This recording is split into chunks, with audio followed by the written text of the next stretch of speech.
நாம் உயிரினும் மேலாக நேசிக்கும் உத்தம நபிகள் நாயம் ஸல்லல்லாஹு அலைஹி வஸல்லம் அவர்களுடைய வரலாற்றில் மறக்க முடியாத இடம் தாயிஃப் நகரம். இந்த தாயிஃப் நகரம்தான் எத்தனை பெரிய நினைவு சின்னத்தின் இடமாக மாறிப்போயிருக்கிறது. மன்னிப்பு என்கின்ற அவசியத்தினுடைய பாங்கினை இன்றைக்கு வரைக்கும் நமக்கு எடுத்து சொல்லி கொண்டிருக்கின்ற இந்த தாயிஃப் நகரத்தினுடைய மிக முக்கியமான பள்ளிவாசல் இந்த பள்ளிவாசல்.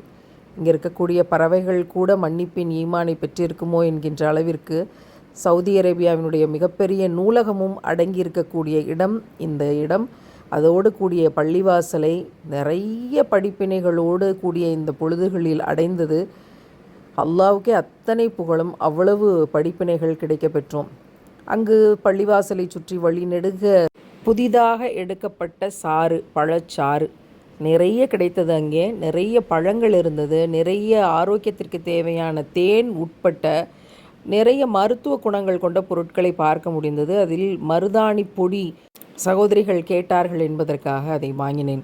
உடல் சூட்டை தணிப்பது, கிருமி பூஞ்சை தொற்றுகளை தடுக்கக்கூடியது, பொடுகை தடுக்கக்கூடியது. இந்த மருதாணி பொடியை குழைத்து கால்களில் கைகளில் அப்பிக்கொள்கிற போது தோல் பராமரிப்புக்கு என்று எத்தனையோ மருத்துவ குணங்களை இன்றைக்கு வரைக்கும் நாம் பார்த்து கொண்டு இருக்கிறோம். வழிநெடுக நிறைய பழங்கள் இருந்தது, நிறைய பழச்சாறுகள் இருந்தது, நிறைய உலர் பழங்கள், உலர் திராட்சைகள் நிறைய இருந்தது. இவை எல்லாம் எனக்கு காண கிடைத்தாலும் கூட அந்த இடத்தில் என்னுடைய கவனம் முழுவதும் இருந்தது திராட்சை பழங்களில்தான். காரணம் என்ன தெரியுமா?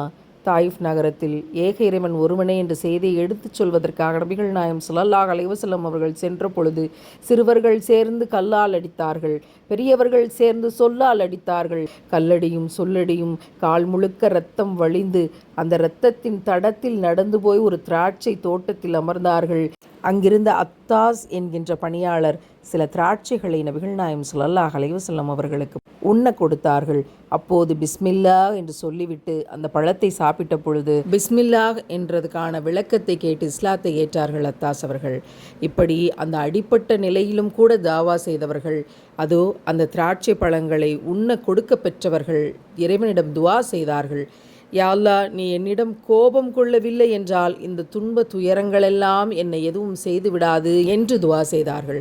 அப்போது வானவர்கள் வந்து 2 மலைகளுக்கு நடுவில் இந்த தாயிஃப் நகரத்தை நாங்கள் அழுத்தி தள்ளி விடட்டுமா என்று கேட்டபொழுது, இல்லை வேண்டாம், இவர்கள் இன்றைக்கு தவறிழைத்திருக்கலாம், ஆனால் நாளைக்கு இவர்களுடைய சந்ததிகள் ஈமான் கொள்ளக்கூடும், எனவே நான் மன்னிக்கிறேன் என்று சொன்னார்களே. தாகா நபியின் அந்த கருணையினால், மன்னிப்பினால் அதற்கு அடுத்த தலைமுறைகள் ஈமான் கொண்டார்களே.